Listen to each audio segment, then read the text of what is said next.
பார்த்துருக்கோம். அந்த அமெண்ட்மெண்ட்ஸ் எப்படி அந்த அமெண்ட்மெண்ட்டையோ இல்லை ஒரு லாவையோ எப்படி பாஸ் பண்ணுறாங்கன்னா மெஜாரிட்டி மூலியமா அப்படின்னு சொல்லி ஒன்று சொல்லியிருக்கோம். ஸோ மெஜாரிட்டிலாம் என்ன நம்ம தெரிஞ்சுக்கணும் இல்லையா?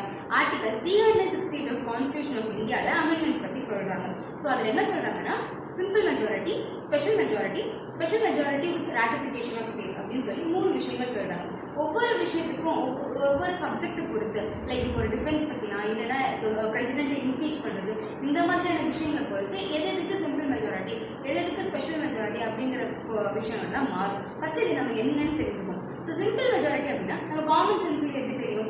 ஒரு 10 பேர் இருக்காங்கன்னா ஒரு 6 பேர் பாதிக்கும் அதிகமாக இருக்குவீங்க, அதை தானே நம்ம சிம்பிள் மெஜாரிட்டி அப்படின்னு சொல்லுவோம். ஸோ இது தாங்க சிம்பிள் மெஜாரிட்டி. ஸோ ஹவுஸில் லோக்சபா இல்லை ராஜ்யசபாவில் எத்தனை பேர் இருக்காங்களோ அந்த நம்பர் ஆஃப் பீப்புள்ஸை விட அந்த ஹாஃப்க்கு மேலே அப்படிங்கிறத சிம்பிள் மெஜாரிட்டின்னு சொல்லுவோம். ஸ்பெஷல் மெஜாரிட்டி அப்படின்னு என்ன சொல்லுவோம்னா எந்த ஹவுஸில் வந்துட்டு இப்போ அந்த ஓட்டிங் இருக்குதோ அப்போ யார் இருந்து ஓட் பண்ணுறாங்களோ அதில் 2/3 அவங்க மெஜாரிட்டி காட்டணும். 3ல் 2 பங்கு வந்துட்டு அந்த கன்சென்ட் அமெண்ட்மெண்ட்டுக்கோ இல்லைன்னா வந்து அந்த ஆக்டுக்கோ வந்துட்டு ஃபேவராக வந்து ஓட் பண்ணி ஏற்பட்டிருக்கணும் அப்படின்னு சொல்கிறாங்க.